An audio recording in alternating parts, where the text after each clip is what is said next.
ಬಂಧುಗಳೇ ನಮಸ್ಕಾರ. ನಾನು ದೇವರಾಜ್ ಅರ್ಕಲ್ಗೂಡು KRS ಪಕ್ಷದ ಅಧ್ಯಕ್ಷ.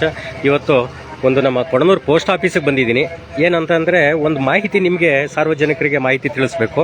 ಹಾಗಾಗಿ ಪೋಸ್ಟ್ ಆಫೀಸ್ಗೆ ಬಂದಿದ್ದೀನಿ. ಇಲ್ಲಿ ಪೋಸ್ಟ್ ಆಫೀಸ್ನಲ್ಲಿ ಒಂದು ಉತ್ತಮವಾದ ಸ್ಕೀಮ್ ಇದೆ. ಸ್ಕೀಮ್ ಅಂತಂದರೆ ಇನ್ಶೂರೆನ್ಸ್ ಅಂದರೆ ಯಾವ ರೀತಿ accident insurance, life insurance, general ಇನ್ಶೂರೆನ್ಸ್ನ ಪೋಸ್ಟ್ ಆಫೀಸ್ನಲ್ಲಿ ಮಾಡ್ತಾರೆ. ಈಗ ನಾವೇನು ಮಾಡ್ತೀವಿ, ಆಲ್ಮೋಸ್ಟ್ ಎಲ್ಲ ಮಿಡಲ್ ಕ್ಲಾಸು, ರೈತರು, ಕೂಲಿ ಕಾರ್ಮಿಕರು ಇಂಥವ್ರು ಇರ್ತೀವಿ. ಈ ಇನ್ಶೂರೆನ್ಸ್ ಕಟ್ಟಬೇಕು ಅಂದರೆ ಪ್ರೈವೇಟಲ್ಲಿ 10,000, 20,000, 50,000 ಇನ್ಶೂರೆನ್ಸ್ ಕಟ್ಟಬೇಕು. ಅಕಸ್ಮಾತ್ ಕಟ್ಟಲಿಲ್ಲ ಅಂತಂದರೆ ನಾವೇನು ಮಾಡ್ತೀವಿ, ಅಕಸ್ಮಾತ್ ಅಪಘಾತಕ್ಕೊಳಗಾಗ್ತೀವಿ, ಎಲ್ಲೋ ಕರೆಂಟ್ ಶಾಕ್ ಹೊಡೆಯುತ್ತೆ, ಮರದಿಂದ ಬೀಳೋದು, ಇನ್ನೆಲ್ಲೋ ಮಳೆ ಜಾರಿ ಬೀಳೋದು, ಸಿಡ್ಲು ಹೊಡೆಯೋದು, ಇಂಥದ್ದು ಎಲ್ಲವೂ ಇರುತ್ತೆ. ಆಗೇನು ಮಾಡ್ತೀವಿ, ಆ ವ್ಯಕ್ತಿ ಯಾರಾದರೂ ತೀರೋದ್ರೆ ಅವ್ರ ಮನೆ ಯಜಮಾನ ಇರ್ತಾನೆ, ತುಂಬ ಆಘಾತಕ್ಕೊಳಗಾಗ್ತಾರೆ ಮನೆಯವರು. ಪಾಪ ಏನೂ ಅನುಕೂಲ ಸಿಗಲ್ಲ.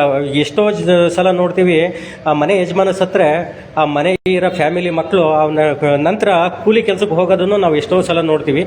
ಇದನ್ನು ತಪ್ಸೋಕ್ಕೋಸ್ಕರನೇ ನಮ್ಮ ಒಂದು ಭಾರತ ಸರ್ಕಾರ ಒಂದು ಒಳ್ಳೆ ಸ್ಕೀಮ್ನ ಮಾಡಿದೆ.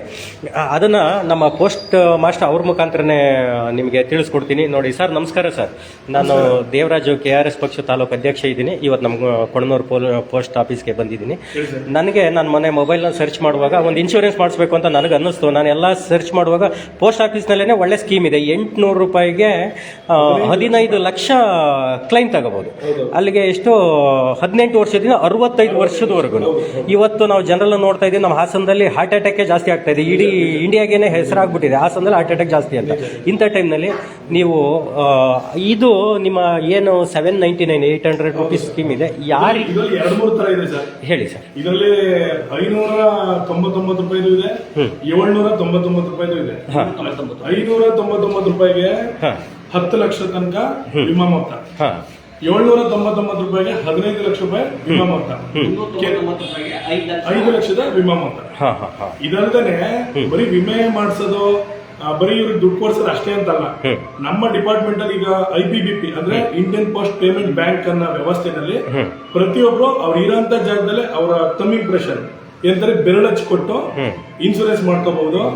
18ರಿಂದ 65 ವರ್ಷ ಇರತಕ್ಕಂಥ ಆರೋಗ್ಯವಂತ ವ್ಯಕ್ತಿ ಅವ್ರಿಗೆ ಹೃದಯಾಘಾತವಾದ್ರೆ, ಹಾವು ಕಡಿದ್ರೆ, ಪ್ರಾಣಿಗಳಿಂದ ಏನಾರ ದಾಳಿ ಉಂಟಾದ್ರೆ, ಬಿಲ್ಡಿಂಗ್ ಕಾರ್ಮಿಕರು ಮೇಲ್ಗಡೆಯಿಂದ ಏನಾರ ಬಿದ್ರೆ, ರೋಡ್ ಆಕ್ಸಿಡೆಂಟ್ ಆದ್ರೆ, ಏನಾರ ಉದಾಹರಣೆಗೆ ಸಡನ್ಲಿ ಭೂಕಂಪಗಳಾದಾಗ ಮನೆ ಹತ್ರ ಇದ್ದಾಗ ಮನೆ ಬಿದ್ದೋಗಂತದ್ದು, ಈ ತರ ಏನಾರ ಆದ್ರೆ, ಎಲೆಕ್ಟ್ರಿಕಲ್ ಶಾಕ್ ಕರೆಂಟ್ ಹೊಡೆದ್ರೆ, ಕಂಬದ ಮೇಲೆ ಕೆಲಸ ಮಾಡ್ತಾ ಇರ್ತಾರೆ, ದಿನಗೂಲಿ ನೌಕರರಾಗಿರ್ತಾರೆ, ಅಂತವ್ರಿಗೂ ಸುಧಾ ಇದು ಕವರೇಜ್ ಆಗುತ್ತೆ. 800 ರೂಪಾಯಿಗೆ ಇಷ್ಟೆಲ್ಲ ಕೊಡ್ತೀರಾ ನಿಮ್ಮ ಪೋಸ್ಟ್? ಖಂಡಿತ ಕೊಡ್ತೀವಿ ಸರ್, ಖಂಡಿತ ಕೊಡ್ತೀವಿ. ಇದಕ್ಕೆ ಸಂಪೂರ್ಣ ಸರ್ಕಾರದಲ್ಲಿ ಪ್ರತಿಯೊಂದು ನೀವು ಕಾನೂನು ಇಟ್ಕೊಂಡು ಕೇಳ್ತಿರಲ್ವಾ, ಅದೇ ರೀತಿ ನಾವು ಕಾನೂನು ಇಟ್ಕೊಂಡು ಕೊಡಕ್ಕೆ ನಾವು ರೆಡಿ ಇದೀವಿ. ಸಂತೋಷ. ಜೊತೆಲಿ ಸರ್ಕಾರದ ಈ ಉದ್ದೇಶ ಆಗಿರೋದ್ರಿಂದ ನಾವು ಯಾವ್ದೇ ರೀತಿ ಅಡ್ವರ್ಟೈಸ್ಮೆಂಟ್ ಮಾಡಕ್ ಆಗ್ತಿಲ್ಲ. ನಿಮ್ಮಂತವರಿಂದ ಇದು ಅಡ್ವರ್ಟೈಸ್ಮೆಂಟ್ ಆದ್ರೆ ನಮ್ಗೆ ಇನ್ನೂ ಒಳ್ಳೇದು. ಇಲ್ಲ, ನನಗೂ ಇದ್ರ ಬಗ್ಗೆ ಮಾಹಿತಿ ಇರಲಿಲ್ಲ. ನಾವು ಹಲವಾರು ಕಡೆಗೆ ತಿರುಗ್ತಾ ಇರ್ತೀವಿ, ಎಲ್ಲ ಆಫೀಸ್ಗೆ ಹೋಗ್ತೀವಿ, ನಮ್ಗೇನೆ ಮಾಹಿತಿ ಇರಲಿಲ್ಲ. ಅಂದ್ರೆ ತಪ್ಪು ನಮ್ದೇನೆ ಇರ್ಬೋದು, ನಾವು ತಿಳ್ಕೊಂಡಿಲ್ಲ. ಹಾಗಾಗಿ ಇವಾಗ ನಾನು ನೋಡಿದಾಗ ಗೊತ್ತಾಯ್ತು ಇಂಥ ಒಳ್ಳೆ ಸ್ಕೀಮ್ ಇದೆ ಅಂತ. ಇದು ಜನರಿಗೆ ಅನುಕೂಲ ಆಗುತ್ತಾ? ಖಂಡಿತ ಆಗುತ್ತೆ ಸರ್, ಖಂಡಿತ ಆಗುತ್ತೆ. ಬರೀ 15 ಲಕ್ಷ ಕೊಟ್ಟು, 5 ಲಕ್ಷ ಕೊಟ್ಟು, 10 ಲಕ್ಷ ಕೊಟ್ಟು ಈ ತರ ಅಲ್ಲ.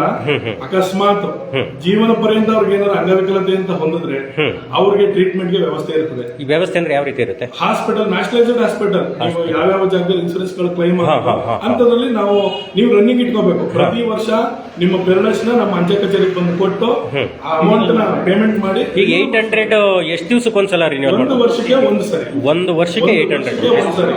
ಬದುಕವನೋ ಇಲ್ವಾ ಇದಕ್ಕೆ. ಆಮೇಲೆ ಈಗ ಇವತ್ತು ಮಾಡ್ತಿದ್ವಿ, ಒಂದು 15 ದಿನಕ್ಕೆ ಆಯ್ತು ಕ್ಲೈಮ್ ಆಗುತ್ತೆ.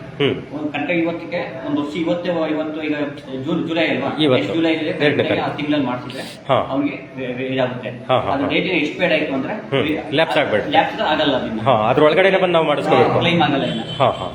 ಈಗ ಡೆತ್ಗೆ 15 ಲಕ್ಷ ಕ್ಲೈಮ್ ಬರುತ್ತೆ. ಅಕಸ್ಮಾತ್ ಏನಾದರೂ ನಾವು ಹಾಸ್ಪಿಟಲ್ ಏನೋ ಒಂದು ಆಕ್ಸಿಡೆಂಟ್ ಆಯ್ತು, ನೋವಾಯ್ತು, ಏಟಾಯ್ತು, ಆಸ್ಪತ್ರೆಗೆ ಹೋದ್ವಿ, ಇದು ದುಡ್ಡು ಕೊಟ್ಟು ಮಾಡ್ಬಿಟ್ಟು ಆಮೇಲೆ ಇನ್ಶೂರೆನ್ಸ್ ಕ್ಲೈಮ್ ತಗೋಬೇಕಾ ಇಲ್ಲ ಕ್ಯಾಶ್ಲೆಸ್ ಮಾಡ್ತೀರಾ? ಮೆಡಿಕಲ್ ಕ್ಲೈಮ್ ಅಂತ ಇರುತ್ತಲ್ಲ ಸರ್, ಆ ವ್ಯವಸ್ಥೆ ಇರುತ್ತದೆ ಇದ್ರಲ್ಲಿ.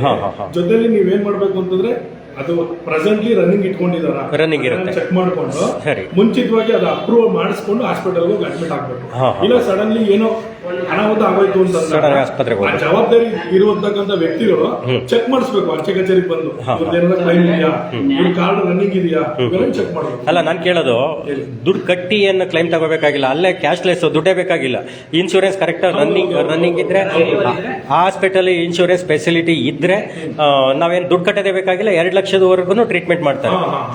ಬಹಳ ಸಂತೋಷ ಸರ್. ಅದು ಬಿಟ್ರೆ ಬೇರೆ ಇನ್ನೇನು ಬೇರೆ ಸರ್ ನಾನು ಹೇಳೋಂಥದ್ದು ಶಿಕ್ಷಣ ವ್ಯವಸ್ಥೆ ಈಗ ಉದಾಹರಣೆಗೆ ಮರಣ ಹೊಂದಿದ್ರೆ ಹಾ. ಅದರಲ್ಲಿ ಪ್ರತಿಯೊಂದನ್ನು ಹೇಳಿ ರಘು. ಅದೊಂದು ಚಾಟ್ ಹೇಳ್ತೀನಿ. ಅಪಘಾತ ಸಾವು ಸಂಪೂರ್ಣ ವಿಮೆ 15 ಲಕ್ಷ. ಸರಿ. ಯಾರಿಗೆ ನಾಮಿನಿ ಆಸ್ಪತ್ರೆ ನಗದು ನೀವು ಯಾರಿಗೆ ನಾಮಿನಿ ಕೊಟ್ಟಿದ್ದೀರಾ ಹೋಯ್ತಲ್ಲ ಹಾ. ಅದಕ್ಕೆ 10 ದಿನದೊಳಗೆ ದಿನಕ್ಕೆ 1,000. ದಿನಕ್ಕೊಂದು ಸಾವಿರ. ಆಕಸ್ಮಿಕ ಹೋಯ್ತಾರಲ್ಲ ಹ್ಮ್. ಅದಕ್ಕೆ 1,000. ಒಳಗಿನ ವೆಚ್ಚ, ಒಳರೋಗಿನ ವೆಚ್ಚ ಹಾಂ 50,000 ಕವರೇಜ್ ಆಗುತ್ತೆ. ನಾವು ಇನ್ ಪೇಷಂಟ್ ಆಗಿ ಅಡ್ಮಿಟ್ ಆದ್ರೆ 50,000 ರೂಪಾಯಿ. ಹಾಂ ಹಾಂ ಶಾಶ್ವತ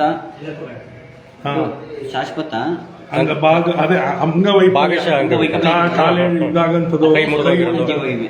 ಎಷ್ಟು ಪೂರ್ತಿ ಜೀವ ವಿಮೆ ಏನು 15 ಲಕ್ಷ